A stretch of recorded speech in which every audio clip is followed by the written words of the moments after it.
Bismillah. Assalamualaikum warahmatullahi wabarakatuh. Bismillahirrahmanirrahim.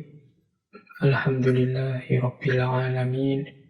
Wa bihi nasta'inu ala umurid dunya waddin.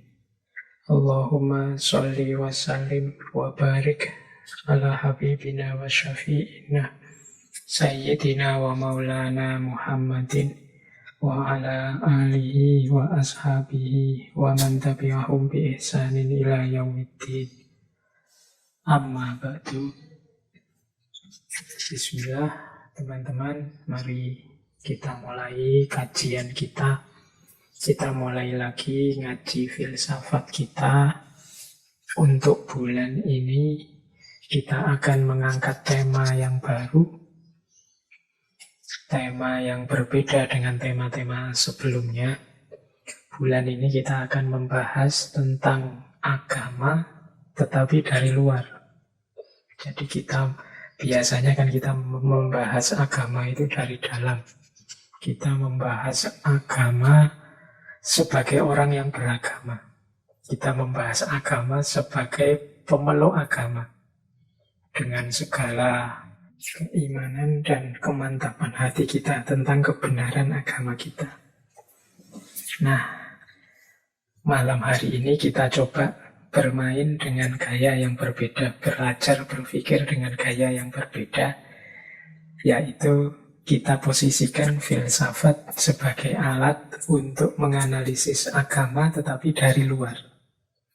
Di berbagai kesempatan sering saya jelaskan bahwa pertemuan antara agama dan filsafat itu modelnya macam-macam, tidak seragam.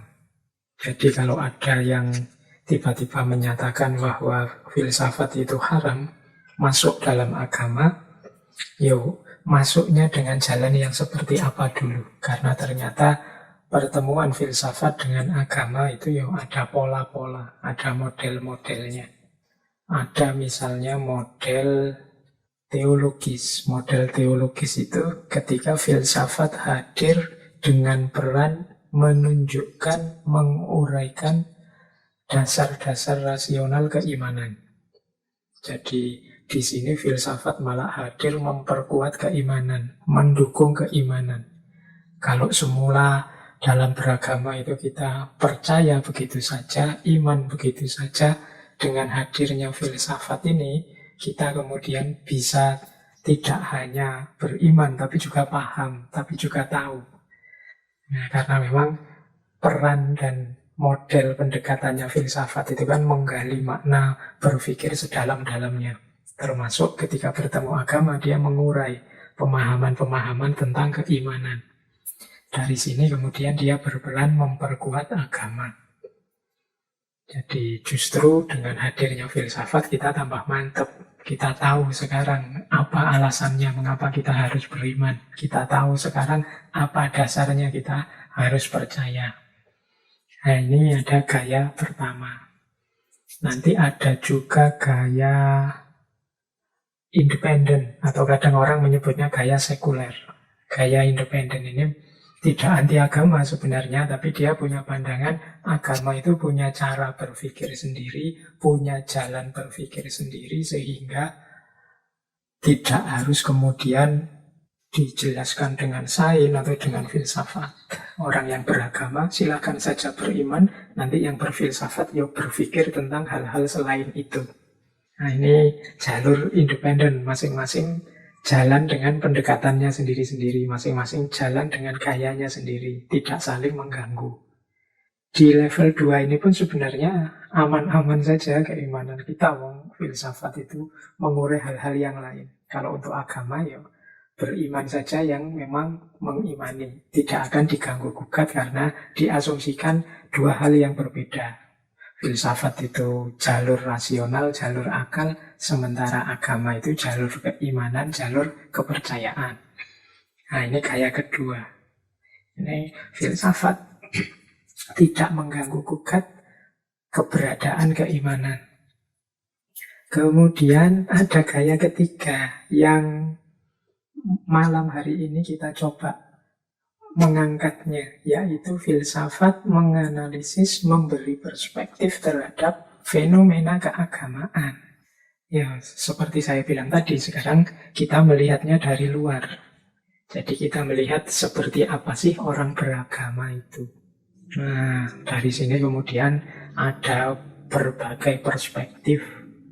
Ada yang melihat dari perspektif sosial, seperti yang kita angkat malam hari ini.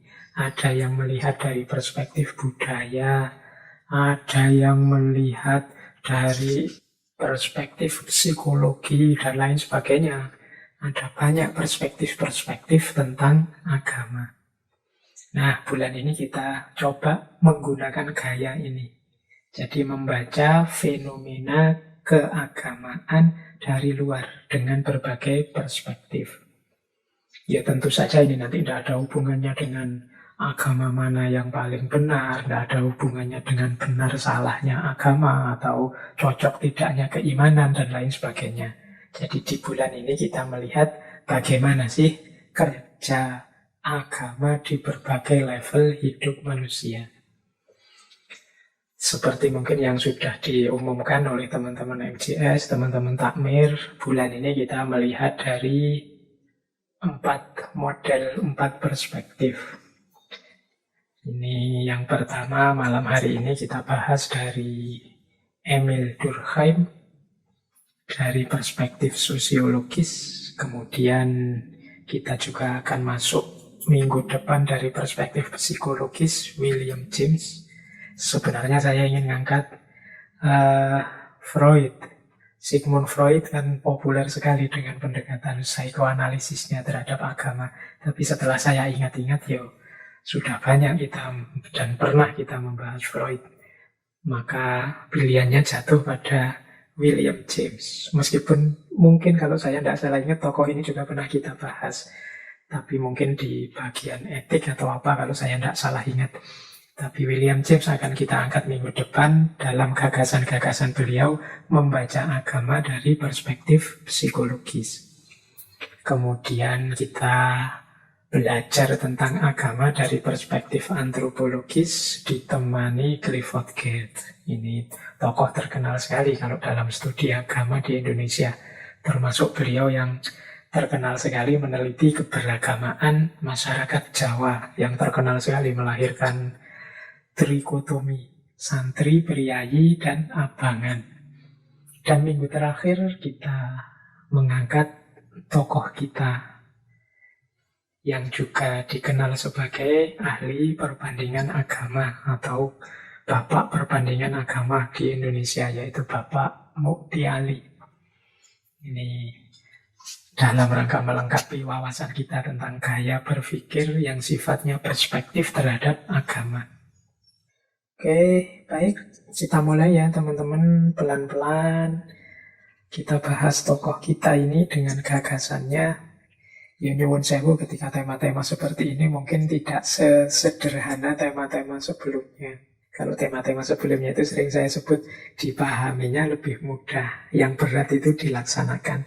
Kalau pikiran-pikiran seperti yang kita angkat bulan ini memahaminya butuh sedikit konsentrasi. Kalau pikiran kita melayang sedikit mungkin lepas idenya, maka mohon agak konsentrasi. Mungkin beberapa gagasan perlu direnungkan. Mungkin nanti kalau ada rekamannya diputar ulang. Siapa tahu ada manfaatnya untuk kehidupan beragama kita. Kalau malam hari ini kehidupan sosial keagamaan kita. Baik, kita mulai. Tokoh kita malam hari ini itu kita mengenalnya dengan nama Emil Durkheim, atau nama lengkapnya David Emil Durkheim. Beliau ini tokoh pelopor pencetus sosiologi modern. Beliau ini mendirikan fakultas sosiologi pertama di dunia. Beliau ini juga yang menerbitkan jurnal ilmu sosial pertama. Beliau lahir tahun 1858 dan meninggal tahun 1917. Saya tidak perlu merinci riwayat hidup beliau ya. Ini memang sejak kecil orang pinter dari keluarga terpandang, ayah dan kakeknya ini seorang rabi, berarti seorang Yahudi. Beliau lahir dari Perancis, hidup berkiprah mengabdi juga di Perancis. Riwayat hidup beliau yang menunjukkan betapa beliau ini memang orang pinter.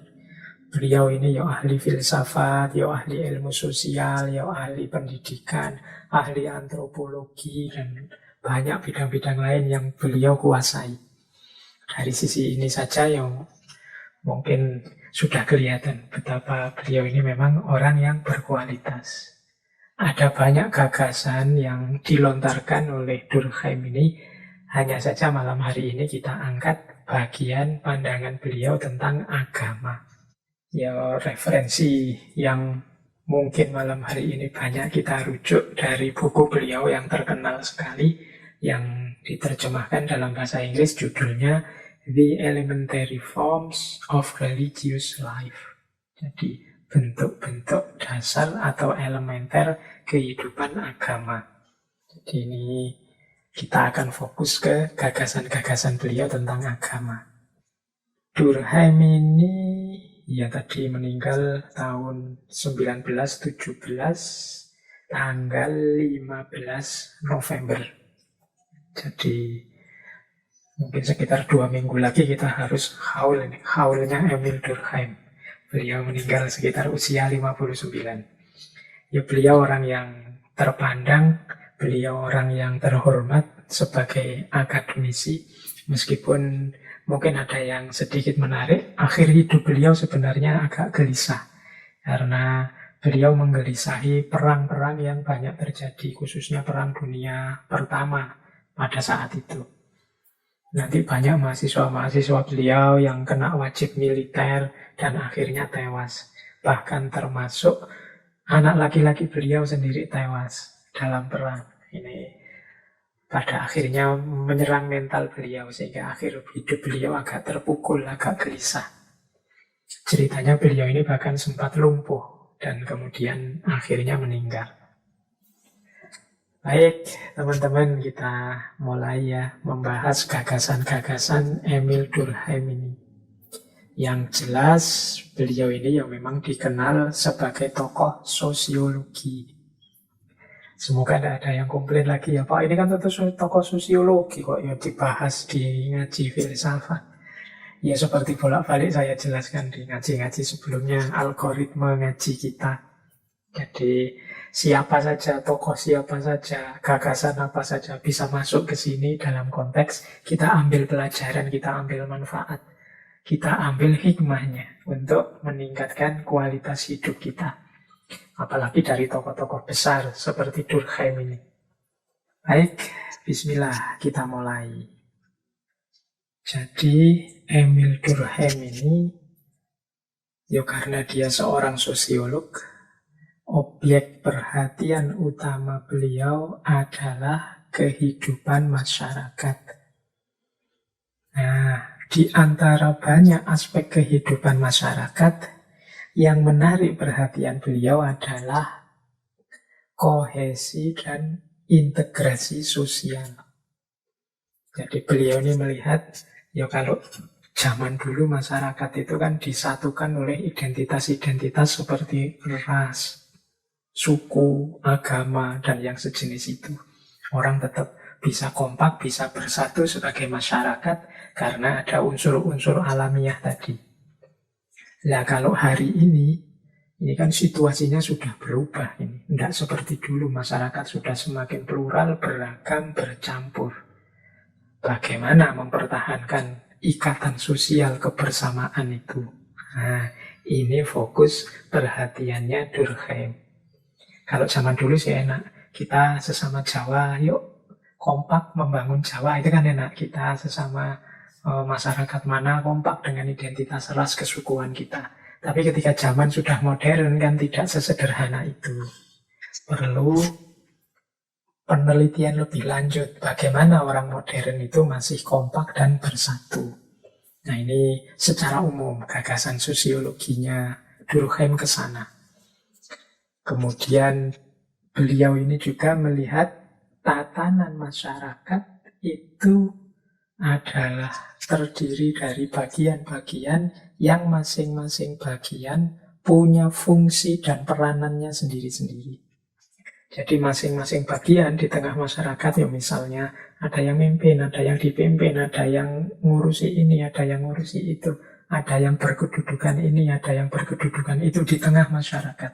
Ada unsur ini, ada kepercayaan itu, ada aturan ini, dan lain sebagainya. Di masyarakat itu kan kompleks, isinya macam-macam. Nah, setiap bagian, setiap unsur itu punya peranan dan fungsinya sendiri-sendiri di tengah masyarakat. Kalau salah satu ada yang macet, ya tatanan sosial ini akan kacau juga, tidak imbang juga. Jadi, nah cara berpikir seperti ini nanti dikenal sebagai fungsionalisme. Jadi, sosiologi dengan pendekatan fungsionalisme lebih melihat fungsi-fungsi, unsur-unsur, variabel-variabel di tengah masyarakat.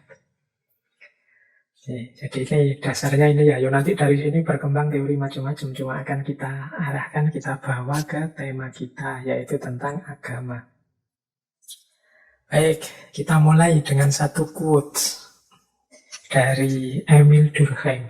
Ini quote-quote-nya saya terjemah langsung saja ke dalam bahasa Indonesia biar teman-teman lebih bisa menangkap. Kata Durkheim begini, masyarakatlah yang membentuk kita dalam citranya, memenuhi kita dengan keyakinan agama, politik, dan moral yang mengendalikan tindakan kita. Jadi ini asumsi dasar sebenarnya dalam sosiologi bahwa kita ini dibentuk oleh masyarakat sesuai ideal-ideal yang hidup di tengah masyarakat.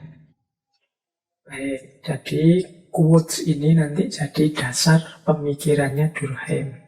Jadi dalam sosiologi Durkheim lebih fokus tentang bagaimana masyarakat itu membentuk individu-individu. Masyarakatlah yang membentuk kita. Jadi apa yang hari ini kita anggap benar, apa yang hari ini kita anggap baik, apa yang hari ini kita anggap sesuai, cocok, itu adalah bentukan dari masyarakat. Termasuk keyakinan agama kita, keyakinan politik kita, prinsip-prinsip moral kita, entah kita terima atau tidak, kita sadar atau tidak, itu dibentuk oleh masyarakat di sekeliling kita. Jadi ini nanti jadi asumsi gagasan-gagasan sosiologisnya Durkheim. Baik, kita lanjutkan. Setelah yang dasar tadi, nanti Durkheim ini dikenal dalam teori-teori sosiologinya dengan paradigma namanya fakta sosial. Nah, ini beda lagi, ini memahaminya harus pelan-pelan. Jadi ada fakta individual, ada fakta sosial. Fakta sosial ini, kalau menurut Durkheim, bukan gabungan dari fakta individual. Kalau dulu teman-teman masih ingat ya, kita pernah belajar tentang Max Weber itu, bahwa dunia sosial itu gabungan dari individu-individu dan tindakannya. Kalau di Durkheim ini berbeda. Jadi fakta sosial itu bukan fakta individual. Coba ya, kita ilustrasikan begini misalnya. Kalau ada satu orang penakut, satu lagi orang penakut, satu lagi orang penakut. Kalau sendiri-sendiri ini kan orang-orang ini orang-orang penakut. Tapi begitu kumpul jadi satu, nah ini kan namanya sosial ini, wong sudah bareng-bareng. Itu bisa jadi takutnya hilang. Wong sudah ngumpul, sekarang nggak takut lagi. Wong sudah banyak temannya. Loh, fakta kalau sendiri-sendiri adalah para penakut. Begitu berkelompok jadi sosial, faktanya berubah. Jadi fakta para pemberani. Sekarang mereka berani loh. Nah, jadi inilah bedanya fakta individual dengan fakta sosial. Kadang-kadang kita kalau sendiri-sendiri misalnya jadi orang yang minder. Tidak berani ini, tidak berani itu. Itu fakta individual. Tapi begitu ada temannya, karena terdorong oleh teman, terpengaruh oleh teman, mindernya hilang. Nah, jadi kebersamaan yang percaya diri ini fakta sosial. Jadi fakta ini muncul hanya ketika kita bersama orang lain. Ketika kita tidak bersama orang lain, itu namanya fakta individual. Dan Durkheim lebih melihat untuk sosiologinya ya fakta sosial ini. Fakta yang ada ketika kita bersama orang lain. Dan inilah yang dilihat oleh Durkheim. Jadi cirinya, kata Durkheim, fakta sosial itu 3. Yang pertama dia eksternal, yang kedua koersif, yang ketiga umum atau kolektif atau dimiliki bersama. Jadi fakta sosial itu berarti sesuatu yang ada di luar diri kita. Kalau di dalam diri kita namanya individual. Jadi dia adanya di luar diri kita. Kemudian dia koersif. Koersif itu ya makna letterleknya artinya memaksa. Jadi dia mendorong kita, memaksa kita untuk berlaku, untuk menyesuaikan diri, mengikuti fakta sosial itu.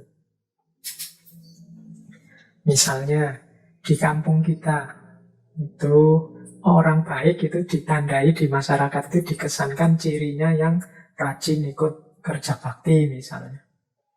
Loh, ini kan karena secara sosial ini ada norma bahwa orang baik itu adalah yang rajin ikut kerja bakti. Ini mau tidak mau kita terdorong, kita terpaksa untuk ikut kerja bakti. Ini namanya koersif. Meskipun sebenarnya kita ya malas kerja bakti itu, apalagi minggu-minggu. Tapi kalau tidak, nanti aku akan dianggap orang yang tidak sosial, orang yang tidak patuh pada norma-norma. Nah, dia terdorong oleh itu. Itu yang dimaksud koersif, punya kuasa untuk memaksa kita. Ciri koersif ini akan sangat kelihatan ketika kita mencoba melawan. Begitu kita melawan itu kita akan mendapatkan banyak kesulitan-kesulitan di ranah sosial. Kita melawan, yang penting aku kalau tidak kerja bakti emangnya mau apa orang-orang. Oh, itu kita akan mendapatkan banyak kesulitan-kesulitan dalam hidup bersama. Itu berarti dia ada daya koersifnya. Dan yang ketiga cirinya fakta sosial itu dia umum atau kolektif. Atau dimiliki bersama. Yo, norma ini, aturan ini berlaku untuk semua masyarakat. Tidak hanya untuk saya saja. Tidak hanya untuk dia saja, tapi untuk semuanya. Kalau dipotong-potong satu-satu ya berbeda lagi, itu sudah fakta individual. Kalau fakta sosial itu berlaku untuk semuanya. Sama kayak rumus tadi, satu orang penakut, satu orang penakut, satu orang penakut. Ketika kumpul di ranah sosial, fakta sosialnya bukan fakta orang-orang penakut, tapi malah berubah jadi fakta para pemberani. Jadi semoga kita sudah bisa membedakan mana fakta sosial, mana fakta individual. Fakta sosial itu sifatnya eksternal, koersif, dan dimiliki bersama. Dan fakta sosial bukan fakta individual, bukan urusan masing-masing orang, tapi urusan kita bersama. Nah, inilah namanya fakta individual. Berbeda dengan yang dilihat oleh Durkheim ini yang fakta sosial ini. Kalau fakta sosial ini fakta urusan kita bersama. Baik, yang pertama ini, pokoknya saya pelan-pelan. Semoga teman-teman bisa menangkap isunya. Karena nanti agama dalam pandangan Durkheim diperlakukan, dilihat pada aspek fakta sosialnya. Nah, selanjutnya menurut Durkheim, fakta sosial ini setidaknya ada 4 bentuknya. Oke, wah di sini baru hujan terus. Ini semoga teman-teman tidak tambah ngantuk ya. Ini materinya ngajak mikir, tapi hawanya ngajak ngantuk ini, apalagi malam-malam. Baik, kita lanjutkan. Wis senyampe-nyampenya yang perlu kopi ya silahkan disiapkan kopinya. Nah, fakta sosial yang tadi diangkat oleh Durkheim ini punya beberapa bentuk. Ada bentuk material, ada bentuk non-material. Kalau yang material sih mudah dilihat. Jadi fakta kita bersama-sama itu kan kelihatan.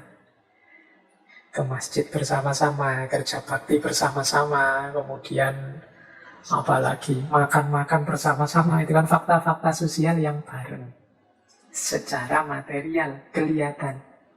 Tapi ada fakta-fakta sosial yang non-material. Untuk fakta sosial yang non-material ini berarti bentuknya tidak kelihatan. Oleh Durkheim disebut setidaknya ada 4. Yang pertama moralitas, yang kedua kesadaran kolektif, yang ketiga representasi kolektif, dan yang keempat arus sosial.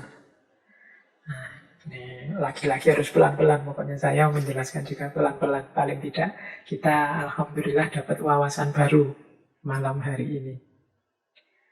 Jadi bentuk-bentuk fakta sosial yang non-material itu berarti tidak kelihatan, tapi dia hidup, ada di tengah masyarakat. Dengan 3 ciri tadi, cirinya tadi kan fakta sosial itu dia cirinya adalah eksternal, koersif, dan umum.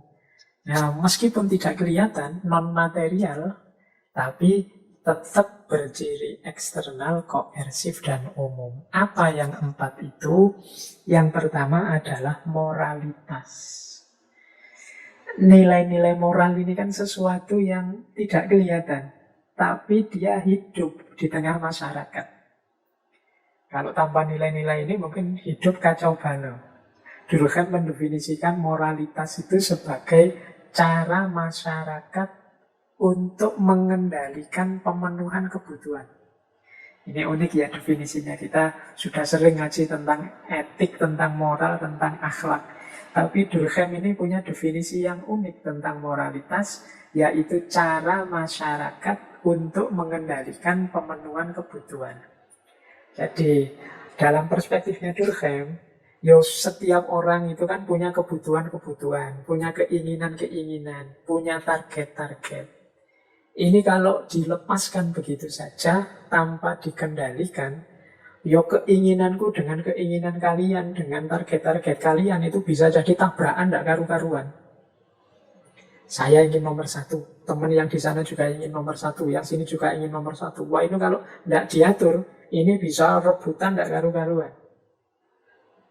Disitulah kemudian masyarakat melahirkan, memunculkan, menyusun nilai-nilai moral. Jadi dalam rangka apa? Biar manusia ini dalam memenuhi kebutuhannya terkendali. Ya setiap orang memang punya naluri seksual misalnya. Tapi kan tidak berarti kemudian, kan ini manusiawi Pak, kita punya naluri seksual, saya lampiaskan suka-suka saya. Tidak begitu, kalau semuanya begitu, struktur masyarakat bisa kacau. Disitulah kemudian masyarakat menampilkan nilai-nilai moral. Jadi moralitas itu caranya masyarakat untuk mengendalikan pemenuhan kebutuhan. Kita ya butuh makan, dia butuh makan. Tapi kalau tidak diatur norma dan nilai-nilainya, ini sama-sama butuh makan, bisa saling jegal, bisa saling menjatuhkan, bisa saling bunuh ini. Nah, di situ perlu nilai-nilai moralitas. Nah, moralitas ini bagian dari fakta sosial, meskipun dia non-material atau tidak kelihatan. Nah, yang kedua, bagian dari fakta sosial lagi yang tidak kelihatan adalah kesadaran kolektif, atau bahasa Inggrisnya collective consciousness. Kesadaran kolektif ini yang dipercaya bersama, yang dirasakan bersama oleh masyarakat. Ini namanya kesadaran kolektif.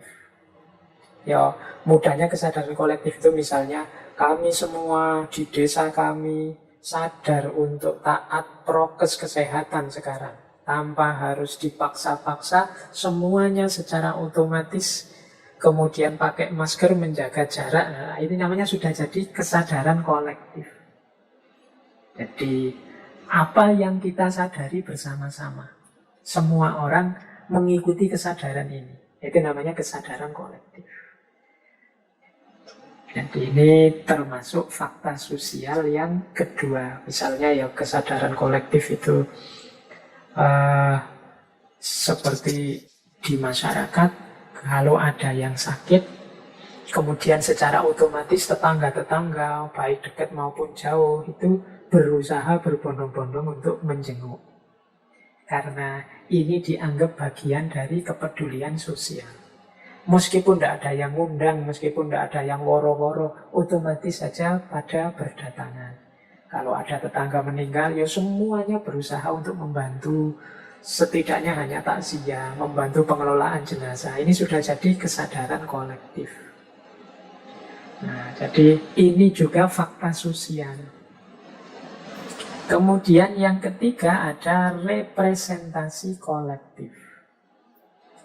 Nah, kalau representasi ini wujud atau ekspresi yang mewakili kepercayaan, mewakili norma, mewakili nilai-nilai kolektif yang kita yakini bersama. Ini namanya representasi kolektif. Misalnya representasi kolektif itu kopiah hitam. Nah, kopiah hitam ini adalah simbol Islam khas Indonesia. Nah, ini namanya representasi kolektif. Kalau ada yang pakai kopiah hitam, ini menunjukkan orang Indonesia. Kayak kalau di Mekah itu model kopiah hitam kita itu di mana-mana dilihat orang, oh ini representasi Muslim Indonesia. Kalau semuanya begitu namanya representasi kolektif. Misalnya kemudian apalah, orang kan ada itu pandangan tertentu bahwa yang menggunakan jenggot ini representasi apa, yang pakai kumis ini representasi apa, yang kumis dan jenggot ini representasi apa, masyarakat yang seperti apa. Ini namanya representasi kolektif. Jadi mewakili kepercayaan, norma, nilai bersama. Ya kalau tadi kan kesadaran, ya kesadaran itu muncul dalam diri masyarakat. Nah, biasanya terus disimbolkan, direpresentasikan. Dari kesadaran kolektif muncul representasi kolektif. Ini simbol Indonesia loh, misalnya bendera merah putih. Nah, itu juga jenis representasi kolektif. Jadi termasuk fakta sosial. Kemudian ada juga representasi fakta sosial itu namanya arus sosial. Arus sosial itu fakta sosial yang terbentuk secara tidak teratur. Biasanya dia muncul ketika terjadi kerumunan. Fakta sosial ini, arus sosial ini biasanya terjadi dalam fakta sosial yang tidak menetap. Fakta sosial itu kan nanti ada dua, yang fix dan non-fix. Fix itu yang isinya norma-norma, aturan-aturan, kesadaran kolektif. Tadi kan menetap. Kita orang Jawa ini mengutamakan kerukunan. Ini kan norma, nilai yang menetap. Tapi nanti ada namanya arus sosial. Kalau arus sosial ini tidak menetap. Jadi dia muncul insidental. Misalnya pas masyarakat marah, pas masyarakat kasihan, atau pas masyarakat sedang kecewa, bareng-bareng terus melakukan sesuatu. Ini namanya arus sosial. Misalnya pas sangat marah, ada copet misalnya, atau maling, ketahuan, wah dipukuli, bahkan ada yang sampai dibakar itu kan. Loh, ini jenis fakta sosial juga. Meskipun ya memprihatinkan, tapi ini namanya arus sosial. Kenapa fakta sosial? Karena mungkin orang ini kalau sendiri-sendiri dia tidak berani sampai bakar. Tapi berhubung banyak orang, ada yang provokasi, semangatnya muncul semua, kemarahannya tersulut semua, sampai tega bakar orang. Nah, ini namanya arus sosial. Atau pas demo. Oh, kita itu kan kalau pas lagi demo kadang-kadang kan lepas kontrol. Kita ikut arus, yang lain teriak-teriak, kita ikut teriak-teriak. Yang lain mencak-mencak, kita ikut mencak-mencak. Kadang-kadang mungkin Pas nonton videonya kita malu sendiri, kok saya bisa ya seperti itu. Itu namanya arus sosial. Jadi dia muncul sebagai fakta sosial, tapi sifatnya insidental. Bukan karena kesadaran yang kolektif atau karena nilai-nilai yang menetap yang diyakini.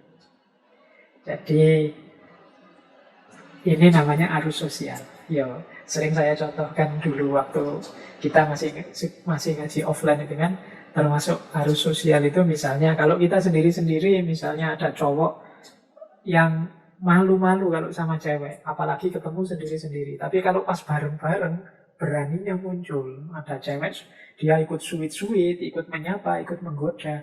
Tapi kalau pas ketemu sendiri-sendiri, dia gemeteran.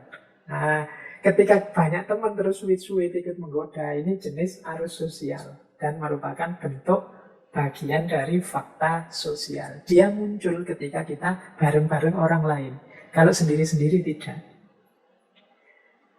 Jadi dasar gagasannya Durkheim tadi ya, yang pertama diawali dari fokus bagaimana masyarakat membentuk individu-individu, kemudian concernnya pada fakta sosial, baik fakta yang sifatnya material maupun immateri, dan yang sifatnya immateri itu bisa dalam bentuk moralitas, kesadaran kolektif, representasi kolektif, maupun arus sosial.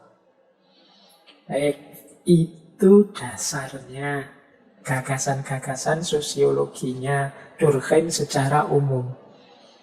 Sekarang kita masuk ke agama. Yo, sebenarnya banyak isu yang diangkat oleh Durkheim. Tapi malam hari ini kan memang janjinya kita masuknya ke ranah agama dulu. Nah, agama dalam pikirannya Durkheim itu dilihat sebagai fakta sosial. Berarti mengikuti definisi fakta sosial tadi, berarti Durkheim ini melihat agama di level ekspresi kebersamaan sosialnya. Jadi bukan agama sebagai ekspresi-ekspresi individual. Bukan kebenaran agama menurutku apa, bukan agama menurut dia apa, tapi bagaimana ekspresi keberagamaan sosial masyarakat. Jadi itu yang ingin dilihat oleh Durkheim dari aspek agama. Jadi Durkheim ini melihat agama tidak pada isinya, jadi tidak usah khawatir, wah ini nanti berarti dengan ini saya harus meninggalkan kepercayaan saya. Tidak begitu. Ini sifatnya analistis. Jadi dia ini melihat dari luar kemudian melakukan pemetaan-pemetaan berdasarkan teori-teori sosial yang dia yakini. Jadi dia melihat tidak isinya. Karena bagi Durkheim isinya agama itu nanti bisa luas sekali. Bisa tak terbatas bahkan sampai akhirat. Tapi dia ingin melihat aspek luarnya. Jadi pada gejala-gejala agama di tengah masyarakat. Jadi dia ini melihat praktek beragama dan institusi agama, lembaga agama. Berarti bagaimana masyarakat menghidupkan agama di level sosial. Atau bagaimana agama mempengaruhi kehidupan sosial. Jadi inilah yang dilihat oleh Durkheim dari fenomena agama. Jadi teman-teman harus ngerti ini dulu biar paham konteks pembicaraannya Durkheim. Karena kadang-kadang kita itu kalau ada gagasan kita lepaskan dari konteksnya, dari asumsi-asumsinya. Sehingga kita menilainya jadi meleset. Dari sini kan kelihatan, oh Durkheim ini berarti melihat agama di aspek gejala-gejalanya di level sosial. Melihat praktek beragama masyarakat dan melihat bagaimana pengaruhnya agama pada masyarakat. Baik, jadi ini dasarnya itu. Nah, nanti Durkheim setelah mengamati kehidupan beragama di aspek gejala-gejala sosialnya, beliau mendefinisikan agama itu adalah an unified system of belief and practice relating to sacred things which unite into one single moral community called the church, all those who adhere to them. Jadi agama itu satu sistem kepercayaan dan tindakan yang terpadu, yang berhubungan dengan hal-hal yang disakralkan, yang menyatukan masyarakat dalam satu komunitas moral yang disebut gereja, ya, karena dia melihat urusan agama yang dia lihat ya pastinya bukan Islam. Kalau dalam Islam istilahnya bukan gereja tapi umat atau jamaah.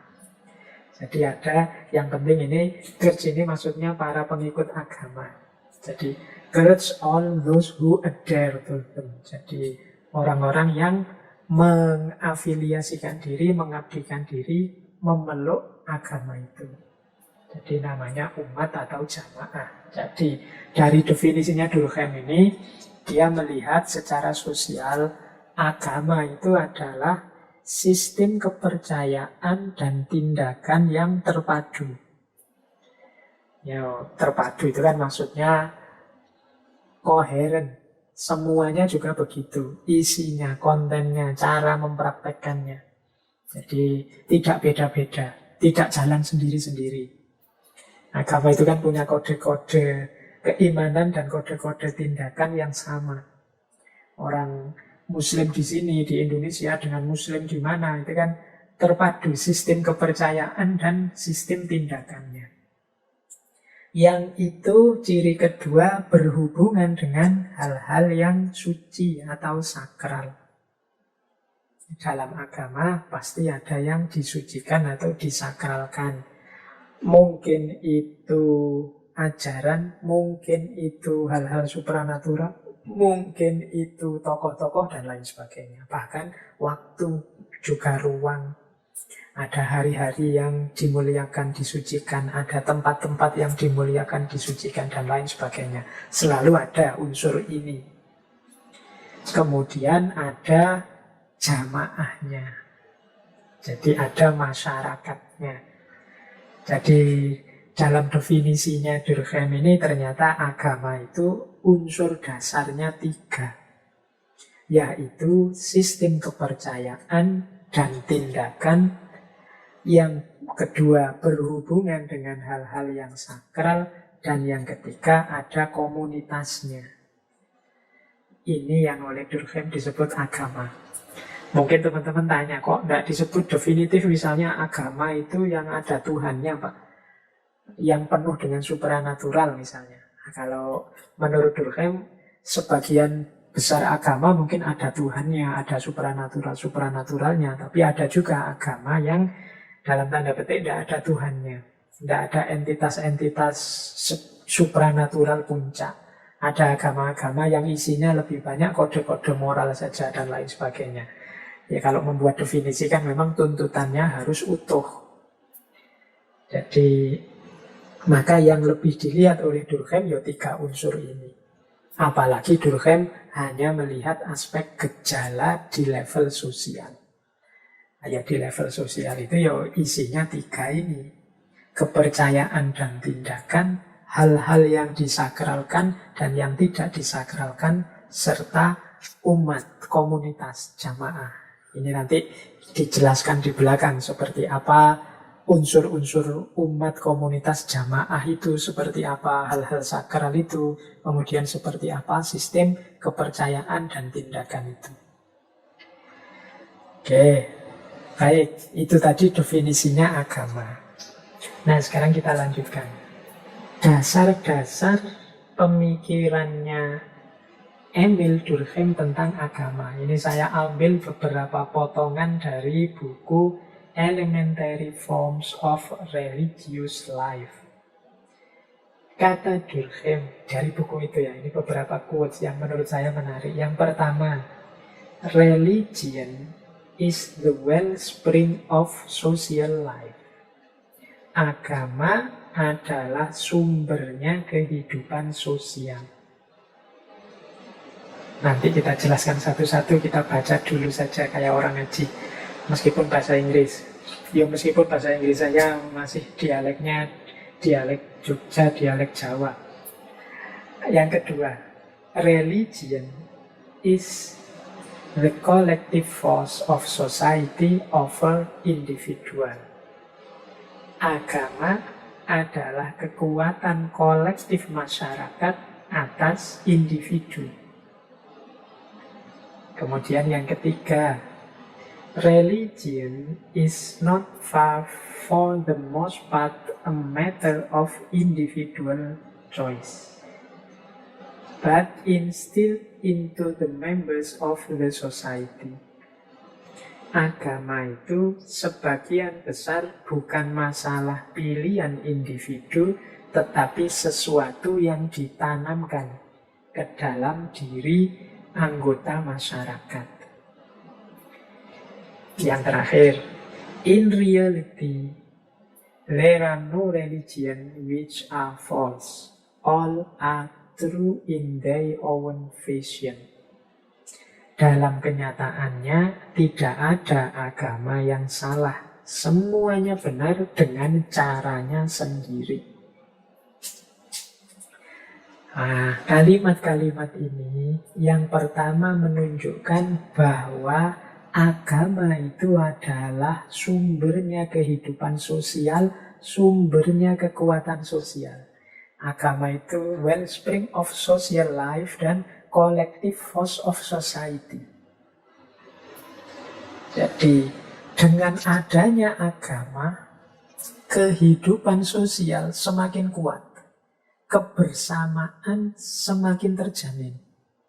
Jadi collective force. Ya mudahnya begini loh. Misalnya kita hidup di tengah masyarakat. Kok ya kebetulan masyarakat ini beragama semua, apalagi agamanya sama. Keterikatan dan kesamaan agama ini kan nanti jadi sumber kehidupan sosial yang luar biasa. Kita tidak hanya terikat secara formal mungkin oleh aturan-aturan, tapi kita juga terikat secara emosional karena agama. Apalagi orang sering bilang, agama itu kan karakter emosinya kuat. Jadi kita awali pemahaman kita tentang agama menurut Durkheim dengan pemahaman bahwa agama itu adalah kekuatan yang sangat dahsyat untuk kehidupan sosial. Ya mungkin nanti teman-teman masih banyak pertanyaan. Lah kalau masyarakatnya beda-beda agama Pak, lah kok selama ini agama itu sering jadi sumber kekacauan, sumber masalah di level sosial.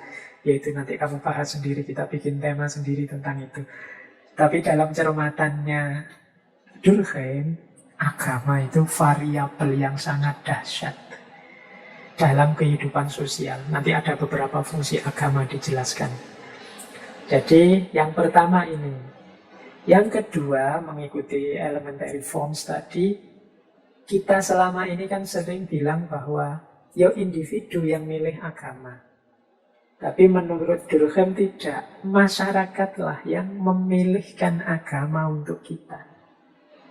Jadi kita itu sejak kecil kan hidup di tengah masyarakat, ditanamkan ideal-ideal, prinsip-prinsip hidup oleh masyarakat sekeliling kita. Sehingga dari situ pemikiran kita terbentuk, kita punya filter-filter, standar-standar seperti yang sudah ditanamkan oleh masyarakat. Dari situlah kemudian kita memeluk agama kita. Seolah-olah prerogatif saya dong milih agama atau keluar dari agama, tapi sebenarnya itu ada pengaruh dari masyarakat tempat di mana kita hidup. Mereka lah yang menciptakan framework kacamata berpikir ini benar, ini salah, ini baik, ini buruk. Ya otomatis nanti kita akhirnya dekat dan memilih agama itu. Jadi keberagamaan kita ternyata banyak ditentukan oleh aspek eksternal, yaitu masyarakat. Meskipun mungkin kita sering gayakan, beragama ini saya mikir sendiri Pak, saya pilihanku sendiri milih agama ini. Tapi kalau dalam perspektifnya Durkheim, masa begitu? Wong caramu berpikir, kacamata-kacamata, filter-filtermu tentang mana baik, mana buruk, mana benar, mana salah, itu yang menanamkan awalnya ya masyarakatmu. Disitulah engkau terbentuk, sehingga mau tidak mau akhirnya menurutmu ya agama itu yang paling baik, agama itu yang paling benar. Wong basis berpikirnya sudah ditanamkan di masyarakat. Nah, ini kedua, asumsi kedua dalam memahami agama versinya Durkheim. Nah, yang ketiga itu tadi, in reality there are no religion which are false, all are true in their own fashion. Dalam kenyataannya tidak ada agama yang sesat. Semua agama benar in their own fashion. Perhatikan kalimat yang terakhir ya, biar tidak salah paham. Karena kadang-kadang orang itu suka motong-motong di tengah. Padahal itu ada kalimat selanjutnya, in their own fashion. Dengan caranya sendiri. Jadi di level sosial, kembali lagi ini level sosial loh ya, bukan level keyakinan. Semua agama itu benar, baik. Dengan caranya sendiri. Maksudnya dengan caranya sendiri itu keberadaan agama itu di masyarakatnya masing-masing selalu menjadi variabel penguat kehidupan sosial. Jadi masing-masing punya sisi manfaat dan kebenarannya. Apalagi nanti Durkheim ini alirannya fungsionalis. Jadi ketika dia melihat fungsinya agama, secara fungsional itu kan berarti perannya agama, agama apapun itu di tengah masyarakat pemeluknya, dia adalah memberi manfaat. Ya bahasa lainnya all are true, ya benar semua kalau dilihat dari aspek gejala sosialnya. In their own fashion, sesuai dengan mode mereka sendiri-sendiri, sesuai dengan gayanya masing-masing. Jadi di level sosial, fungsional, ya semua agama ada manfaatnya untuk masyarakatnya masing-masing. Ringkasnya begitu. Nah, kemudian ada satu kalimat lagi yang menurut saya nanti jadi kunci, yaitu religious representation are collective representation which express collective realities. Representasi-representasi agama adalah representasi kolektif yang menunjukkan realitas kolektif. Ini kalimatnya harus dicermati pelan-pelan. Kita definisikan dari awal. Representasi agama, maksudnya apa? Yo, representasi sosial dari agama, baik yang material maupun non-material. Agama ini kan hidup di tengah masyarakat. Dia punya mode ekspresi sendiri yang tentunya disepakati oleh masyarakat. Yo, yang benar itu, yang baik itu. Jadi representasi agama itu sebenarnya menunjukkan representasi dari masyarakat, collective representation. Misalnya kalau di Indonesia atau di Jawa atau di kampung kita saja, ke masjid itu ya ditunjukkan dengan cara representasi pakai sarung dan kopiah misalnya. Itu kan religious representation. Dan ini bisa jalan, yang semacam ini pakai kopiah dan sarung ini dihargai, dihormati, tetap berjalan karena dia apa? Sudah disepakati. Disetujui oleh masyarakat, ya memang begitu. Beribadah itu jangan pakai celana sobek-sobek, ya pakailah sarung yang khas Indonesia dan pakai kopiah misalnya. Itu, jadi ini kan religious representation. Dia bisa kita ekspresikan, kita jalankan karena sudah disetujui masyarakat. Berarti ya pandangannya masyarakat memang seperti itu. Jadi wawasannya atau kebenaran menurut masyarakat memang seperti itu. Sehingga ketika kita mengekspresikan agama itu hakikatnya kita sedang mengekspresikan apa yang diinginkan oleh masyarakat. Ya kalau masyarakat tidak setuju misalnya, kalau di sini haram pakai sarung, kita dicegat mesti kalau mau ke masjid pakai sarung. Kenapa kita bisa merepresentasikan? Ya karena dia mewakili kebenaran, kesetujuan dari mode hidup yang disepakati oleh masyarakat. Jadi dia menunjukkan collective realities. Itulah kenyataan masyarakat, kenyataan kolektif. Jadi collective representation itu mengekspresikan collective realities. Jadi kehidupan sosial itu ditandai dengan collective representation. Dan religious representation itu bagian dari collective representation. Jadi beragama yang disetujui, yang menjadi bagian dari nilai-nilai yang disepakati oleh masyarakat. Dan nanti ada timbal baliknya. Agama itu merepresentasikan masyarakat, dan pada gilirannya agama memperkuat posisi kedudukan kebersamaan masyarakat.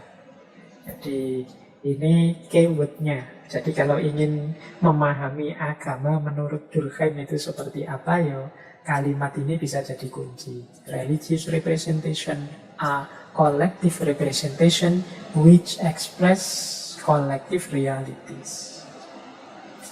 Baik, jadi itu tadi, itu diambil dari bukunya Durkheim, Elementary Forms of Religious Life. Jadi ada beberapa asumsi tentang agama yang berhubungan dengan dunia sosial.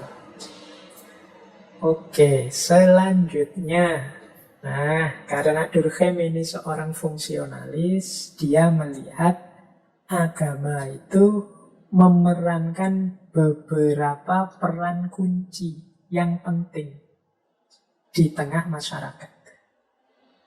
Jadi, fungsi agama ini untuk masyarakat ini besar dan merupakan kunci-kunci. Ini saya membagi dua, ini pembagian dari saya. Ini kalau dari naskahnya panjang dan uraiannya detail. Jadi ada fungsi eksternal, ada fungsi internal agama. Ya eksternal itu fungsi untuk masyarakat secara umum. Ya inilah sebenarnya fungsi sosial agama itu yang eksternal ini. Kalau yang individual ini implikasinya terhadap individu sebagai bagian dari dunia sosial. Nah, yang eksternal ini fungsi agama itu ada 3.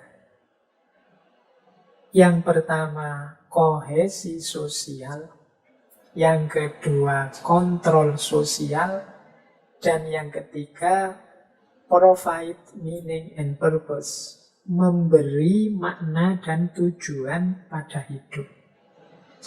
Ini 3 fungsi kunci dari agama. Yang pertama, social cohesion. Social cohesion itu kohesi sosial, merekatkan masyarakat. Jadi kita ini hidup bersama di satu ruang, di satu waktu. Itu kan masyarakat. Mau tidak mau kita ini terikat. Tapi adanya agama membuat kita tambah rekat. Ternyata kita punya kepercayaan yang sama. Ternyata kita punya keyakinan yang sama. Dia jadi kohesi sosial sekarang, membuat kita semakin rekat. Saya tidak tahu ya, kadang-kadang ini pendapat bahwa agama itu perekat sosial ya memang ideal, tapi dalam prakteknya kadang-kadang agama itu bisa jadi sumber konflik, apalagi kalau sudah masuk ke sisi-sisi sektarian beragama. Agamanya sama sih, hanya saja mungkin fahamnya berbeda atau alirannya beda. Orang lebih melihat perbedaan itu daripada persamaannya. Sehingga kualitas kohesi dari agama ini kurang kelihatan. Ya mungkin ini PR kita semua. Harusnya agama itu jadi sumber perekat, bukan pelenggang. Dengan sama-sama beragama itu kan idealnya kita paham apa yang dia rasakan. Karena yang dia rasakan adalah sebagaimana yang aku rasakan sebagai seorang yang beragama. Harusnya begitu. Sehingga hadirnya agama semakin mendekatkan kita, semakin mengakrabkan kita, semakin merekatkan kita. Ini yang dilihat oleh Durkheim sebenarnya itu. Nanti kita lihat ini Durkheim ini penelitian di mana sih kok sampai kesimpulannya seperti ini. Yang kedua, agama juga berfungsi sebagai kontrol sosial. Jadi kontrol sosial itu berarti ya dengan beragama orang itu bisa ngontrol. Dengan agama yang ada di tengah masyarakat, orang ini bisa ngontrol siapa saja yang masih termasuk kalangan kita, siapa yang bukan kita. Siapa yang melakukan hal-hal yang tidak sesuai dengan kita, dan siapa yang masih konsisten menjalankan hal-hal yang sudah kita sepakati bersama. Nah, ini agama bisa berperan jadi sosial kontrol. Memudahkan masyarakat untuk mengontrol perilaku dan tindakannya. Jadi dengan adanya agama, perilaku sosial masyarakat jadi lebih terkontrol. Nah, ini fungsi sosial agama. Jadi kalau di fungsi yang kedua ini kan kelihatan bahwa agama itu sebenarnya adalah apa kalau bahasa ilmiahnya problem solver. Dia adalah solusi. Hadirnya agama di tengah masyarakat itu solusi. Meskipun seringkali kemudian berubah hari ini ya. Seringkali ada masalah-masalah yang muncul karena keberagamaan kita. Padahal menurut Durkheim itu harusnya agama itu berperan sebagai social control. Yang ketiga, agama provide meaning and purpose. Agama itu memberikan makna dan tujuan. Jadi ya dengan adanya agama ini kan orang bisa memaknai hidupnya. Kita ini hidup untuk apa, dari mana, mau kemana, tujuannya apa, kemudian cara berjalan, menjalani hidup ini seperti apa, dan lain sebagainya. Loh, ini kan fasilitas ini mudah kita temukan dari agama. Jadi dia menyediakan meaning and purpose yang jelas untuk hidup. Sementara yang kita lakukan itu kan setiap hari berpikir sendiri, berefleksi sendiri. Kalau masing-masing orang berpikir sendiri seperti yang dilakukan dalam filsafat, ya biasanya terus beda-beda, konflik, tabrakan, kompetisi, dan lain sebagainya. Atau tidak jelas, atau sangat kontekstual, hanya untuk kita sendiri yang berpikir.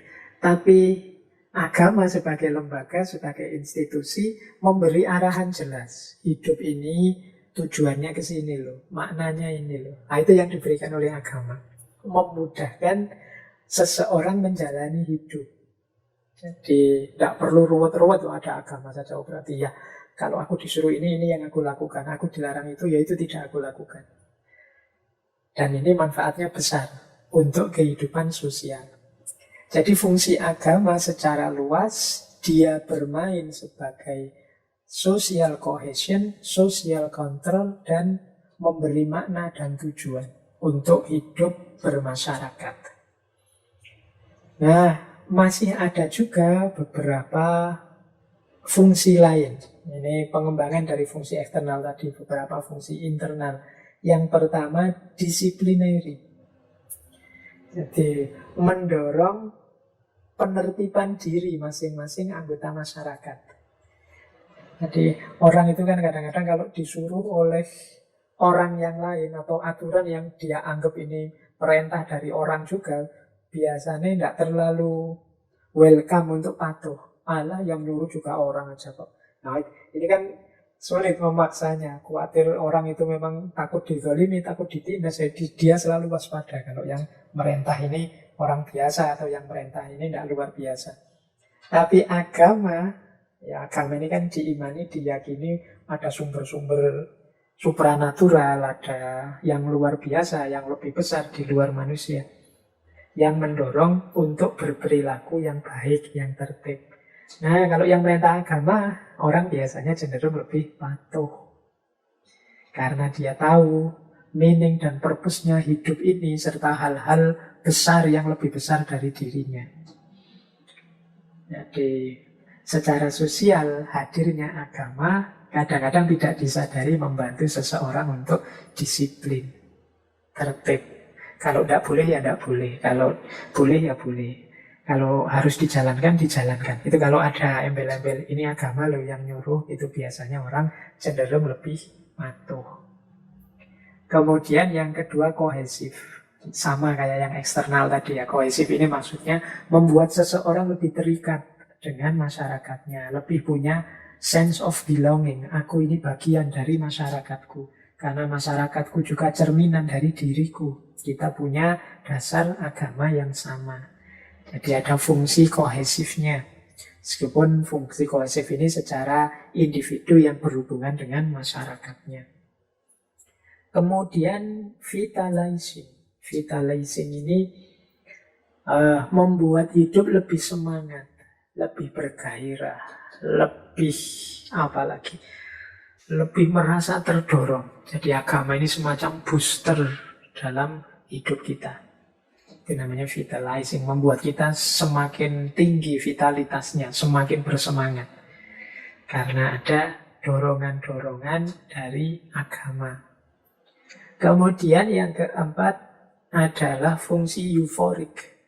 Membuat gembira, membuat bahagia, membuat senang. Jadi membuat orang exciting. Nah, agama itu kan dengan cara hidup yang ditawarkan, termasuk harapan-harapan yang diberikan, termasuk kegembiraan-kegembiraan yang dijanjikan dan lain sebagainya, membuat orang ini moodnya jadi berubah, moodnya jadi baik, membuat orang ya kayak tadi semangat, membuat orang bergairah, membuat dia meluap-luap rasa dalam dirinya. Jadi kebahagiaan muncul. Nah, ini penting di tengah masyarakat. Jadi gunanya agama secara sosial yang paling utama itu 3. Dia berperan sebagai social cohesion, social control, dan provides meaning and purpose. Perekat sosial, kontrol sosial, memberikan makna dan tujuan. Kemudian dia juga memberikan kualitas hidup kita yang lebih baik dengan disiplin, kemudian kebersamaan, kemudian semangat yang senantiasa bertambah, dan jiwa yang selalu bahagia gembira. Nah, ini bagian-bagian dari fungsi agama menurut Emil Durkheim. Oke, saya lanjutkan lagi ya.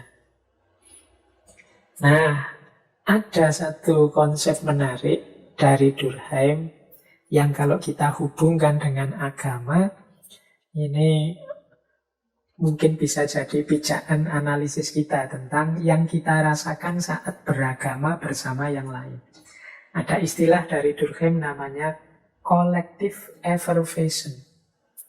Collective effervescence ini, effervescence itu apa yang terjadi ketika kita merasa wow, kita merasa bagian dari sesuatu yang lebih besar dari diri kita, dan kita ingin berbagi kesadaran ini bersama yang lain. Jadi effervescent itu sebenarnya makna letter letnya buih, basa Jawane untuk. Untuk itu kalau teman-teman menuangkan Coca-Cola atau Sprite lah ke gelas itu kan ada buihnya, effervescent. Nah, effervescent ini diawali dari kebanggaan kita, rasa wow kita sebagai bagian dari masyarakat yang lebih besar dari kita. Nah, ketika semua masyarakat anggota di situ merasakan seperti ini, ya terjadilah collective effervescent. Semua bangga sebagai anggota masyarakat. Nah, orang-orang yang bangga ini, orang-orang yang merasa excited dengan kehidupan sosialnya, ya antara lain karena agama tadi, kebersamaan, keterikatan, kegembiraan karena agama. Kata Durkheim, orang ini punya ciri, energinya menggelora, semangatnya memuncak, emosinya menguat. Dia sampai tidak kenal dirinya sendiri, dia merasa dirinya berubah. Dan dia kemudian bersemangat untuk mengubah lingkungan yang ada di sekelilingnya. Nah, ini namanya effervescence. Ya mungkin teman-teman merasakan, ya misalnya ini mungkin ada yang ngalami baru pertama kali masuk organisasi sosial keagamaan apa, itu kan semangat-semangat ini. Kalau mahasiswa mungkin baru di latihan dasar atau di organisasi tertentu, itu kan biasanya terus didoktrinasi, kemudian semangatnya menggelora, dia bangga, wah aku ini sekarang jadi bagian dari komunitas yang luar biasa ini, aku bagian dari masyarakat yang luar biasa ini. Nah, itu energinya menggelora, semangatnya memuncak, emosinya menguat, bahkan dia merasa aku bukan yang dulu lagi sekarang aku ini orang yang baru. Dan kemudian dia bersemangat, yang lain juga harusnya seperti aku. Ini collective effervescence namanya. Jadi rasa wow, rasa takjub kita tentang masyarakat kita. Ini biasanya munculnya ya namanya effervescence, ini buih. Ya pada saatnya dingin lagi. Tapi mungkin ada momen-momen tertentu yang membuat buih ini memuncak lagi. Keluar lagi, tapi kemudian juga dingin lagi. Ini ya termasuk ketika bagian yang lebih besar itu komunitas-komunitas agama atau kelompok-kelompok agama tertentu. Kebanggaan jadi anggota kelompok ini, kebanggaan jadi pengikut kelompok itu. Merasa diri ini kemudian tidak yang dulu lagi. Sekarang membawa misi untuk menyebarkan kebenaran yang baru saja didapat dan lain sebagainya. Ini namanya collective effervescence. Ya kadang-kadang di kalangan kita misalnya kemarin kan rame itu isu hijrah. Biasanya yang awal-awal hijrah itu mengalami ini. Namanya collective effervescence. Semangatnya menggelora, memuncak, menguat. Siap berjuang, siap berusaha untuk memberikan yang terbaik untuk kelompoknya, untuk lembaga yang diikutinya, atau untuk masyarakat semuanya. Baik, ya ini satu alternatif teori saja yang banyak disebut juga dari seorang Durkheim. Oke, sekarang kita lanjutkan. Nah, ini babak selanjutnya tema kita. Mari kita telusuri kesimpulan-kesimpulan tentang agama. Seperti yang dijelaskan tadi oleh Durkheim, ini sumbernya dari mana sih? Kok bisa Durkheim menyimpulkan seperti itu? Dia melihat apa? Atau sebagai sampelnya mana? Nah, ini sekarang kita mulai membahas yang terkenal sekali gagasannya Durkheim tentang totemisme atau totem. Jadi Durkheim ini untuk memahami tentang agama di level sosial, itu yang diteliti oleh Durkheim bukan agama-agama besar, tapi dia meneliti kaum aborigin di Australia dengan sistem religinya tentunya. Jadi untuk memperdalam pemahamannya tentang hakikat agama di level sosial ini, beliau ini meneliti masyarakat aborigin Australia. Asumsinya adalah dia ingin melihat, ini kan dalam tanda petik ya, ini harus ditegaskan tanda petiknya, masyarakat aborigin ini kan termasuk masyarakat lampau atau yang masih kadang kita sebut primitif, yang masih dasar, masih sederhana, masih belum terkontaminasi oleh macam-macam. Nah, Durkheim ingin menemukan unsur yang paling esensial dari agama yang ini belum terkontaminasi oleh perkembangan peradaban dan budaya manusia. Jadi nanti mungkin setelah ngerti asli dasarnya, maunya Durkheim akhirnya ditemukan seperti apa kehidupan beragama itu aslinya, khususnya di level sosial. Dari sinilah nanti lahir teori yang sangat terkenal dari Durkheim yang nanti dikenal sebagai totemisme, teori tentang totem. Ya totem itu semacam simbol, semacam ikon dari masyarakat primitif biasanya yang berhubungan dengan religi mereka, yang sifatnya spiritual. Ya teman-teman mungkin bisa lihat gambar itu ya, gambar kadang-kadang ada dalam bentuk ukiran kayu, mungkin totem dalam bentuk binatang tertentu, atau totem dalam bentuk lukisan tertentu yang disakralkan. Nah, mari kita lihat ya hasil penelitiannya Durkheim ini. Jadi meneliti masyarakat dengan keberagamaan totem itu menurut penelitiannya Durkheim proses lahirnya agama yang cirinya totem tadi melalui beberapa tahap. Yang tahap ini ternyata sifatnya sosial. Jadi ada di catatan saya itu sekitar 5 fase. Jadi lahirnya totemisme itu awalnya sebenarnya ya interaksi antar manusia.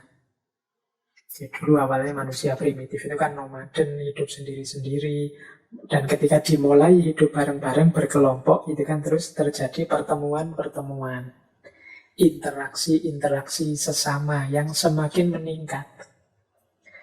Nah, begitu sering bersama, lama-lama merasa, ternyata hidup kita ini lebih mudah kalau kita bareng-bareng. Akhirnya mereka lebih sering bareng-bareng. Karena mungkin banyak masalah bisa diatasi bersama-sama dalam hidup. Nah, dorongan bareng-bareng ini ya biasa kan kalau lama-lama bareng akhirnya muncul keterikatan emosional. Disinilah nanti awal lahirnya kelompok-kelompok. Awal lahirnya sentimen-sentimen sosial lah. Aku bagian dari engkau. Nah, karena kita sudah lama bersama, ini mungkin dari sini lahir suku-suku, lahir klan-klan.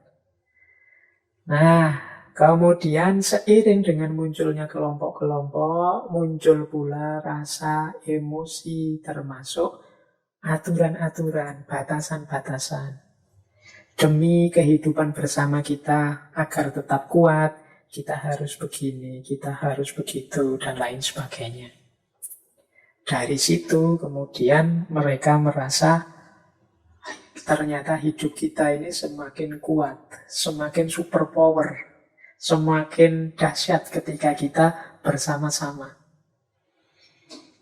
Nah, daya yang luar biasa dalam kebersamaan itu dalam istilah mereka kemudian disebut mana.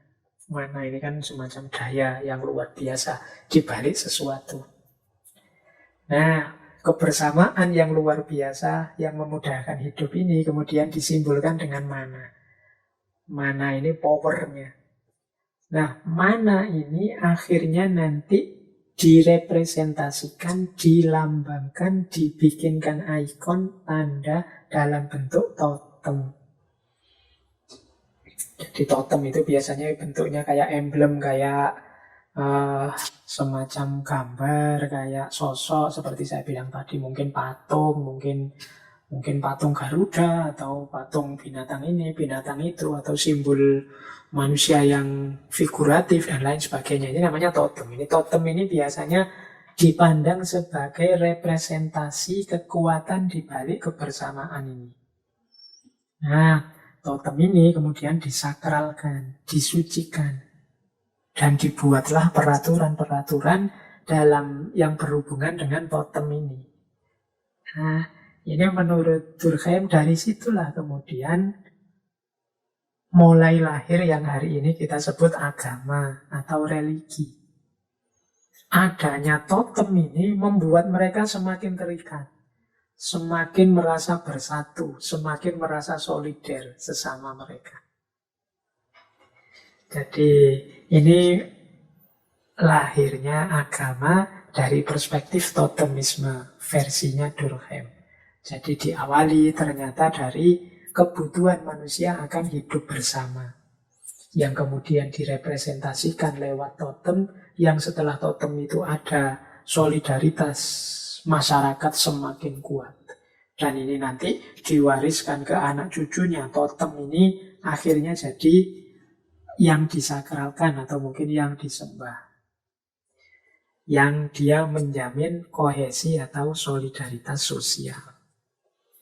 Nah, itulah dasarnya kemudian menurut Durkheim akhirnya sistem kepercayaan dasar manusia itu ternyata komponennya 3. Yang pertama adalah religious group atau kelompok keagamaan yang tadi sama-sama terikat oleh totem tadi. Kemudian yang kedua, kepercayaan pada yang sakral. Jadi mana yang disakralkan, mana yang tidak. Ini meskipun bentuknya biasa, tapi dia punya daya, tidak boleh sembarangan. Nah, ini kepercayaan pada yang sakral. Dan yang ketiga, ritual-ritual. Jadi komponen beragama itu dengan melihat aktivitas totemisme dalam masyarakat aborigin Australia disimpulkan oleh Durkheim berarti elemen dasar agama atau sistem kepercayaan itu tiga, yaitu kelompok agama atau tadi disebut jamaah, umat, gereja, dan lain sebagainya. Kemudian keimanan pada yang suci, yang sakral. Masing-masing agama pasti punya ini. Meskipun termasuk agama yang dalam tanda petik tidak ada Tuhannya, tapi pasti selalu ada yang disakralkan. Dan yang ketiga, ritual. Nah, coba ya kita cermati satu-satu. Kalau yang tentang klan tadi, atau masyarakat, atau jamaah tadi, menurut Durkheim, ini otomatis terbangun ketika orang mendefinisikan diri, mengafiliasikan diri sebagai anggota masyarakat. Sehingga dia mengikuti sistem sosial kebersamaan yang ada di situ. Menurut Durkheim, ada pergeseran makna masyarakat atau klan antara sebelum terbentuknya totem dan setelah terbentuknya totem. Sebelum totem yang disebut anggota masyarakat itu kata Durkheim biasanya adalah yang punya hubungan darah. Jadi yang masih anaknya, cucunya, menantunya, dan lain sebagainya. Jadi anggota masyarakat itu semuanya klan itu semuanya ada hubungan darah. Tapi setelah munculnya totem ini, semakin luas anggota masyarakat itu karena siapa saja yang mendefinisikan dirinya sebagai bagian dari totem itu dia dianggap sebagai satu kelompok, sebagai masyarakat. Jadi yang mudahnya siapa saja yang masuk agama itu sudah dianggap saudara. Jadi tidak lagi ada pertimbangan darah, tapi pertimbangannya lebih pada totemnya. Jadi totem sekarang jadi yang mempersatukan klan semuanya. Tidak hanya karena hubungan darah, tapi siapapun yang mengakui dan menerima totem. Nah, dalam aspek masyarakat atau jamaah atau klan inilah nanti totem atau agama ini berkembang. Di situ muncul variabel-variabel sosial untuk demi lestarinya masyarakat, demi lestarinya totem ini. Biasanya di situ ada variabel-variabel. Yang pertama adalah nilai-nilai atau norma-norma. Kemudian kontrol sosial. Jadi bagaimana caranya yang sakral tetap disakralkan, jangan ditabrak, jangan dimain-mainkan. Ini perlu kontrol-kontrol sosial. Kontrol sosial biasanya berhubungan dengan sanksi sosial. Kemudian juga biasanya juga melakukan aktivitas-aktivitas sosialisasi. Sosialisasi itu mungkin kalau bahasa Islam semacam dakwah, jadi ngajak-ngajak yang lain untuk juga menjadi bagian dari totem. Kemudian ada juga institusi-institusi seperti perkawinan, seperti pengetahuan, dan lain sebagainya, keluarga, dan lain sebagainya. Jadi ini istilahnya klan, masyarakat, jamaah, umat, yang ini dipersatukan oleh totem. Jadi semua yang dipersatukan oleh totem berarti bagian dari totem itu. Kemudian yang kedua setelah masyarakat adalah pembedaan antara yang sakral dan yang profan. Sakral itu berarti segala sesuatu yang dihormati, diistimewakan. Kalau yang profan itu yang biasa-biasa, yang rutin saja. Nah, dalam kasus totemisme tadi, ya totem itu dianggap suci, dianggap sakral, dihormati, disembah. Dan segala yang berhubungan dengan totem kemudian juga dianggap sakral. Jadi sakral itu segala sesuatu yang diistimewakan. Ya banyak lah, kalau dalam agama itu kan banyak sekali yang sakral-sakral. Tidak hanya barang seperti totem, ada kalanya juga waktu. Misalnya hari ini lebih utama daripada hari biasa, tanggal sekian lebih istimewa daripada tanggal-tanggal biasa, jam-jam ini lebih utama, ini waktu-waktu sakral. Ada juga ruang-ruang yang sakral, tempat ini lebih utama, tempat itu lebih utama, kalau yang seperti ini biasa-biasa saja. Nah ini kan ada waktu-waktu sakral, belum lagi benda-benda sakral. Kalau mau menyentuh harus membersihkan diri dulu. Kalau mau masuk harus cuci tangan dulu. Kalau mau apa, ini berarti ada menyikapi benda-benda yang disakralkan. Jadi biasanya yang disakralkan itu bagian dari religious representation atau collective representation. Jadi ekspresi kolektif. Mengapa sifatnya kolektif? Ya karena disepakati semua anggota masyarakat. Jadi kalau kita nabrak yang harusnya disakralkan, kok kita tabrak begitu saja, tidak kita sakralkan, ya kita akan berhadapan dengan masyarakat. Misalnya di tempat tertentu, untuk masuk ke sini itu sopan santunnya harus pakai baju semacam ini, harus pakai kostum semacam ini. Nah ini menunjukkan ada yang disakralkan di situ. Loh kalau kita tidak peduli dengan itu, masuk begitu saja dengan pakaian sehari-hari yang kita pakai, ya kemungkinan kita akan diusir atau diberi sanksi. Karena sistem semacam itu sudah menjadi kesadaran kolektifnya masyarakat. Jadi itu mungkin mengikuti ajaran religi tertentu dan disadari, disepakati oleh masyarakat. Bagian dari collective consciousness. Itulah pembedaan yang sakral dan yang profan. Di agama apapun ada. Ini penting ya untuk teman-teman, bahwa ternyata sistem-sistem agama, sistem religi apapun itu mengenal pembedaan yang sakral dan yang profan. Makanya penting kita untuk ngerti juga agama-agama selain agama kita. Khawatirnya kita menyinggung perasaan mereka.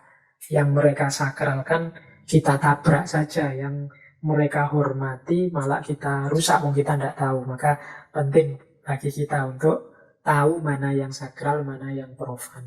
Dalam setiap agama pasti ada. Dan menurut Durkheim memang itu elementary form.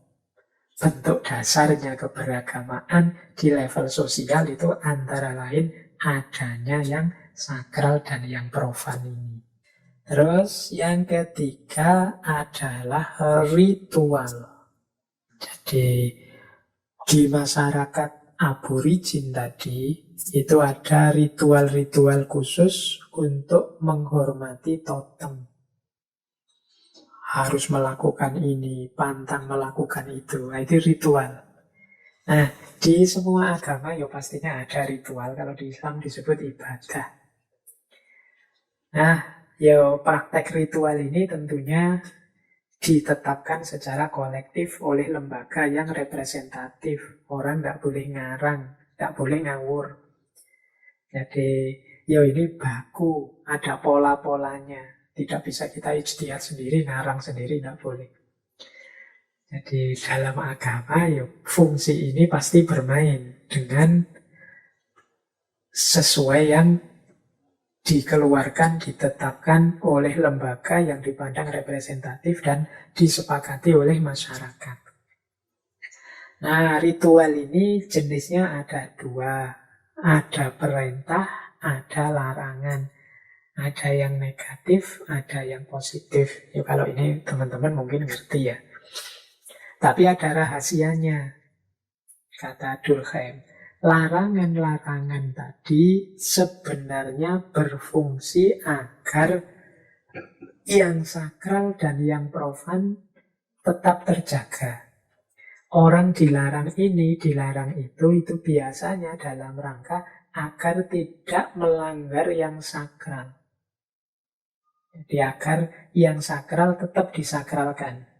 Yang profan jangan mengganggu yang sakral. Atau merusui atau merusak yang sakral. Jadi orang yang mematuhi larangan-larangan ini hakikatnya kata Durkheim sedang memperjelas batas mana sakral, mana profan. Misalnya ketika kita harus ibadah, ketika kita harus sholat, ya mau tidak mau kita tidak boleh melakukan ini, tidak boleh melakukan itu. Sholat tidak boleh sambil ngobrol, sholat tidak boleh melakukan gerakan-gerakan yang tidak pantas. Ini kan larangan-larangan. Dalam rangka apa? Biar sholat ini tetap sakral, tidak dibuat sembarangan. Seperti kayak kita nongkrong di kafe, seperti kayak kita jalan-jalan. Tidak boleh begitu. Yang sakral biar tetap sakral. Dilarang ini, dilarang itu. Kan itu banyak kalau dalam agama. Kata Durkheim yaitu tujuannya agar yang disakralkan dalam agama tetap sakral. Kemudian ada praktek-praktek perintah menjalankan. Nah, kalau ini yang sifatnya perintah ini ya lebih berfungsi untuk menegaskan keimanan. Jadi untuk lebih menegaskan kekhusyuan. Kalau itu sholat, lebih menegaskan tanggung jawab ideal keagamaan kita. Itu perintah. Semakin kita menjalankan perintah, semakin mantap keimanan kita. Itu fungsinya ritual. Jadi semua ada fungsinya. Wong yo Durkheim ini kan kita kenalnya tokoh yang fokus pada fungsi dari setiap organ di tengah masyarakat. Ritual pun ada fungsinya. Jadi dengan mengamati, mencermati aspek-aspek ritual yang sakral dan yang profan, kemudian sistem masyarakat dan sistem kepercayaan dalam totemisme di tengah masyarakat aborigin di Australia, di situ Durkheim merumuskan pandangan-pandangannya tentang agama yang sejak tadi kita jelaskan. Agama hubungannya dengan masyarakat, agama sebagai fakta sosial, dasar-dasar bentuk-bentuk hidup beragama di tengah masyarakat, dan lain sebagainya. Jadi itulah pandangan Durkheim tentang agama. Maka kata Durkheim, ini ada satu quote bagus dari Durkheim sebagaimana pandangannya hubungan antara agama dengan masyarakat. Kata Durkheim, if religion has given birth to all that is essential in society, it is because the idea of society is the soul of religion. Kalau agama ternyata banyak memberikan hal-hal penting untuk masyarakat, itu karena gagasan tentang masyarakat itu sendiri merupakan jiwa atau hakikat dari agama. Jadi dalam agama itu kan seperti dijelaskan oleh Durkheim tadi, agama itu fokus tidak hanya pada individu tapi juga pada masyarakat. Agama mempengaruhi kehidupan sosial sebagaimana kehidupan sosial juga mempengaruhi agama. Dan hakikat agama kata Durkheim ya the idea of society. Agama itu sangat peduli dengan kehidupan masyarakat. Ini hasil temuan-temuannya Durkheim di situ. Makanya kalau kita beragama kok kemudian menjadi asosial atau antisosial, nah ini perlu direfleksikan lagi, perlu muhasabah lagi. Bagaimana kok keberagamaan malah menjadi variabel yang merusak, menjadi variabel yang mengacaukan kehidupan sosial. Harusnya beragama itu ya memperkuat kehidupan sosial, memberikan banyak hal yang positif dalam kehidupan sosial, sebagaimana dijelaskan oleh Durkheim tadi. Karena soulnya ajaran agama itu society, masyarakat. Tidak sekedar kesolehan individu. Baik, teman-teman, itu gagasan-gagasan umum dari Durkheim tentang agama. Nanti yang tertarik untuk memperdalam, ya silahkan membaca Elementary Forms of Religious Life. Nah, sebenarnya menarik, tapi mungkin waktu kita belum cukup kalau menjelaskan lebih jauh implikasi lanjutan pandangan Durkheim ini untuk masa depan agama. Jadi nanti pandangan Durkheim ini kalau dikorelasikan dengan situasi selanjutnya di era modern, nanti peran-peran yang banyak dimainkan agama, khususnya berhubungan dengan kohesi sosial, tertib masyarakat, tata moral, dan lain sebagainya, itu ternyata banyak diambil oleh institusi-institusi lain di zaman modern. Termasuk yang paling menonjol ya oleh negara. Jadi peran-peran perekat, peran-peran penata, peran-peran pengarah ini kan banyak diambil oleh negara. Lah terus sekarang perannya agama itu apa? Kan itu sebenarnya titik pertanyaannya Durkheim. Jadi Durkheim ini muridnya Auguste Comte. Meskipun beliau agak tidak setuju dengan gagasan-gagasan gurunya Auguste Comte. Kalau Auguste Comte itu kan dulu pernah, silakan dicari kajian tentang Auguste Comte, bahwa masyarakat itu berkembang dari fase teologis, kemudian naik ke fase metafisik, dan akhirnya ke fase positif. Puncaknya peradaban manusia itu ya sains. Apa-apa serba ilmiah dan sains. Kalau menurut Auguste Comte, kalau orang sudah nyampe level sains ini, ya agama bisa tidak dipedulikan lagi. Karena banyak misteri-misteri agama terbongkar oleh sains. Nah, Durkheim agak mengkritik gurunya ini. Menurut Durkheim, yang dilihat oleh Auguste Comte itu hanya aspek-aspek individual. Jadi ketika seseorang beragama, bukan aspek sosialnya. Kalau aspek individual ya bisa sangat relatif. Di zaman modern juga masih banyak orang yang berkecenderungan magis, mistik. Meskipun harusnya kalau sudah modern, sudah ilmiah, itu orang ya pikirannya maju, tidak tertarik lagi dengan mistik-mistik, magis-magis. Tapi dalam kenyataannya toh masih banyak terjadi seperti itu. Nah, sehingga dari situ dia tertarik untuk menggali makna dan peran agama. Nah, ini mungkin lain waktu kita lanjutkan diskusi kita tentang gimana terusan masa depan agama. Apakah memang akan kita serahkan, sudah ada yang ngurusi negara, perannya agama jadi minimal, atau agama harus merebut kembali peran itu. Apakah ini kemudian bisa kita sambungkan dengan isu-isu yang populer hari ini ketika masyarakat agama tertentu ingin merebut kekuasaan. Baik, ini tema-tema yang lebih luas, lebih melebar, dan lebih dalam. Cuma karena saya melihat waktunya sudah mepet, mungkin kapan-kapan kita angkat lagi tema ini. Saya ingin nutup sesi malam hari ini seperti biasa, biar teman-teman tidak terlalu tegang kaku dengan tema malam hari ini. Kita ambil beberapa quotes yang mungkin menarik dari Emile Durkheim, yang berhubungan juga dengan kehidupan sosial. Kata Durkheim begini, "Man is a moral being only because he lives in society. Let all society life disappear and morality will disappear with it." Kata Durkheim, manusia itu makhluk moral. Jadi manusia itu satu-satunya makhluk yang percaya meninggikan moralitas. Tapi hanya karena dia ini hidup di tengah masyarakat. Coba kehidupan sosial itu dilenyapkan, maka saat itu juga moralitas akan lenyap. Ya, ini mungkin menurut Durkheim manusia itu butuh moralitas dan baru bermoral kalau ada orang lain.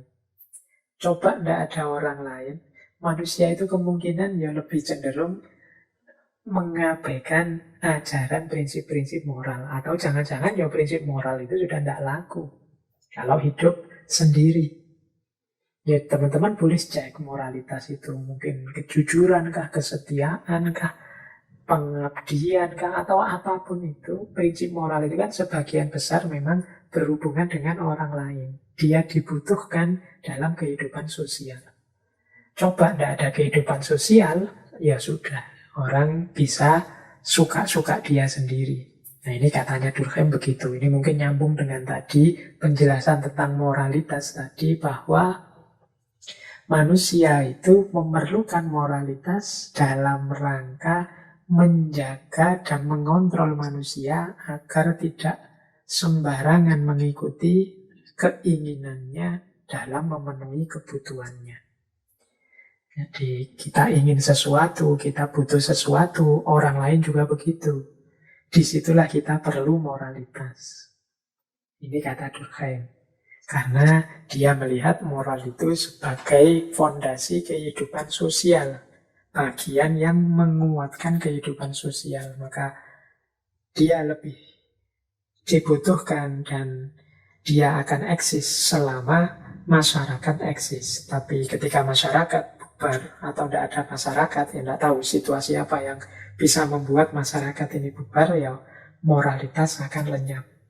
Ini kalau dimaknai lebih jauh, bisa kita pahami bahwa kesadaran kita akan adanya orang lain itu akan membuat kita lebih terkontrol secara moral.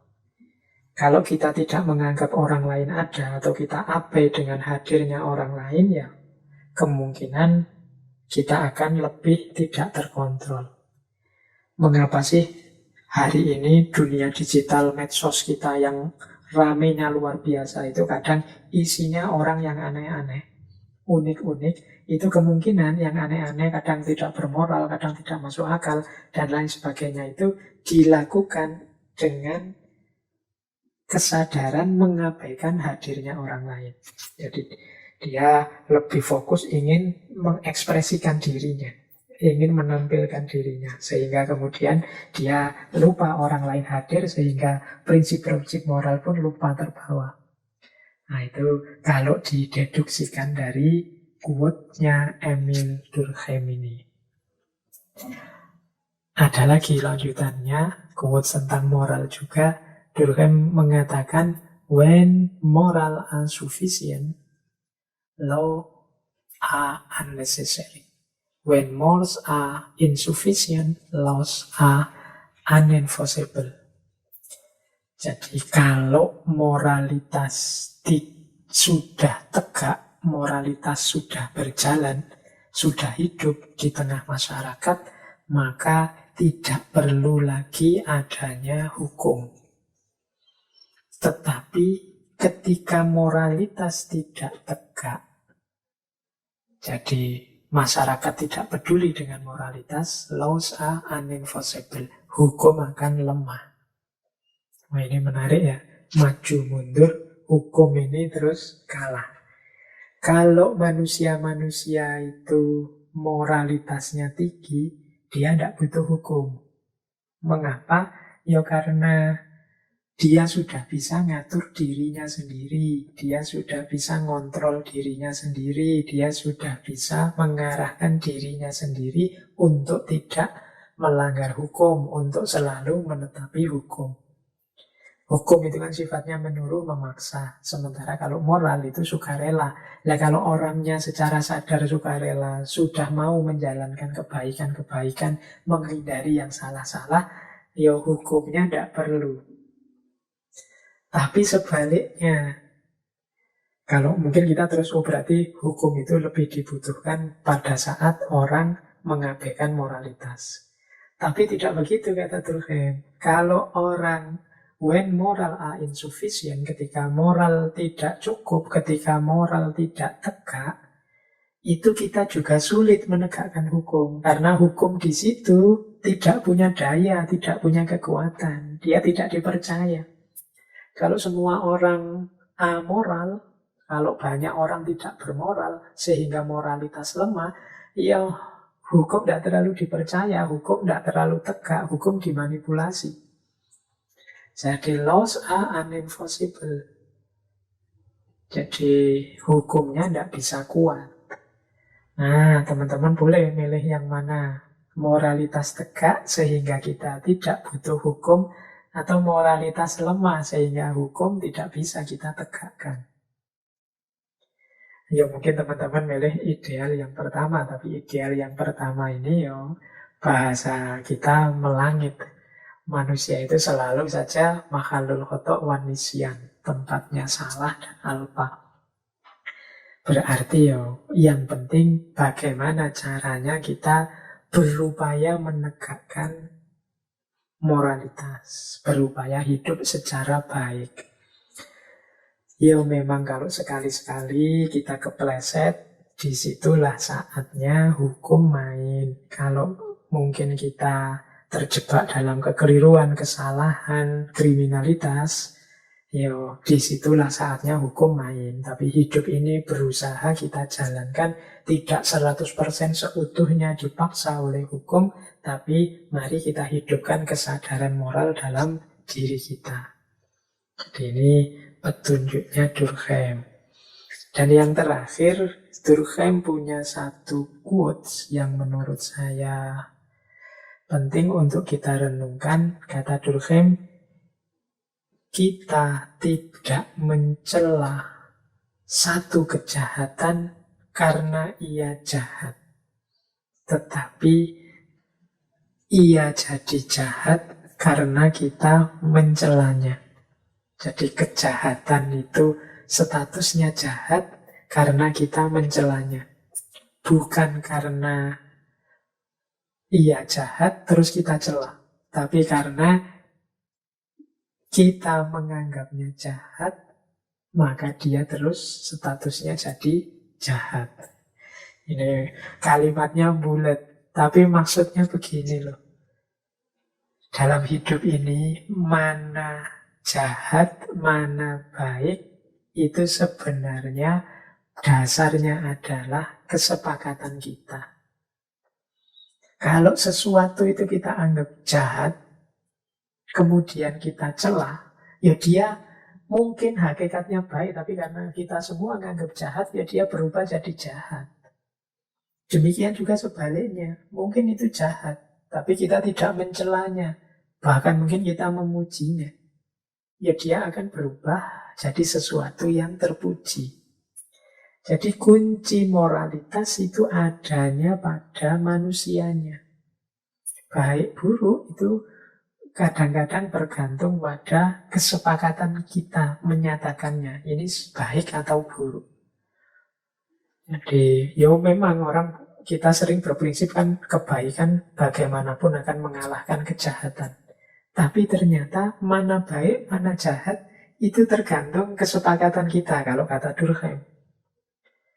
Misalnya begini loh, kalau bangsa ini misalnya seluruhnya menyepakati narkoba itu baik, dia akan berubah jadi sesuatu yang baik dan biasa. Kalau ada orang pakai narkoba, akan kita anggap baik.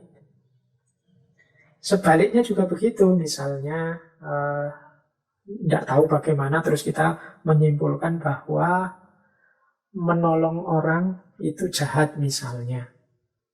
Jadi kemudian muncul larangan itu karena sudah kita sepakati bersama, maka setiap kali kita menolong orang dianggap jahat. Itu kemudian secara sosial, yang baik tadi dianggap jahat, dan yang tadi jelek sebenarnya bisa dianggap baik.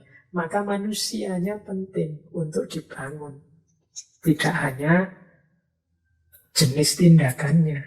Jadi jenis tindakan yang baik ketika disepakati buruk, dia berubah status jadi buruk. Jenis tindakan yang buruk ketika kita sepakati jadi baik, dia berubah jadi baik. Ternyata label baik atau buruk itu bisa tergantung pada manusianya.